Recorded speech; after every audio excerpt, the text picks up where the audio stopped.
తరచూ టీమిండియా మేనేజ్మెంట్ను ప్రశ్నించే మాజీ క్రికెటర్ కృష్ణమాచారి శ్రీకాంత్ ఇటీవల కాలంలో సెలెక్టర్స్ తీసుకున్న ఓ నిర్ణయంపై ఆశ్చర్యం వ్యక్తం చేశాడు. అంతేకాకుండా సెలెక్టర్స్ ఇటువంటి నిర్ణయం తీసుకుంటారని నేను అస్సలు ఊహించలేదంటూ షాకింగ్ కామెంట్స్ చేశాడు.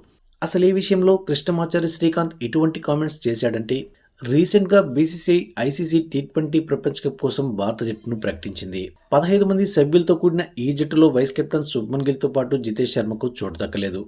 వాళ్ల ప్లేస్లో ఇషాన్ కిషన్, రింకు సింగ్ రీ-ఎంట్రీ ఇచ్చారు.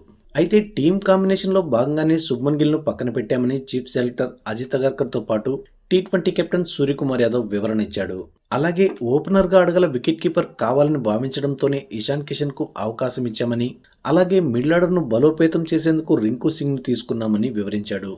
ఈ క్రమంలోనే టీ20 వరల్డ్ కప్ స్క్వాడ్ గురించి శ్రీకాంత్ మాట్లాడుతూ శుభ్మన్ గిల్ను తప్పించడం చూసి షాక్ అయ్యాను. ఇది చాలా మంచి నిర్ణయం. భారత జట్టు వైస్ కెప్టెన్గా ఉన్న శుభ్మన్ గిల్ను తప్పిస్తారని నేను అస్సలు ఊహించలేదు.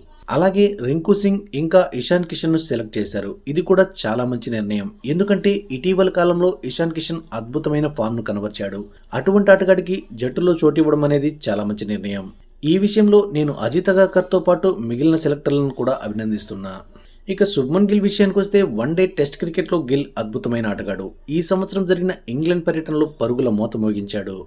కానీ టీ20 ఫార్మాట్లో మాత్రం అతను చాలా ఇబ్బంది పడుతున్నాడు. ఇతర ఓపెనర్ల దూకుడుగా ఆడే సామర్థ్యం అతని దగ్గర లేదు. అందుకే సెలెక్టర్స్ అభిషేక్ శర్మ, సంజు శాంసన్లను మళ్లీ ఓపెనర్లుగా తిరిగి తీసుకొచ్చారు.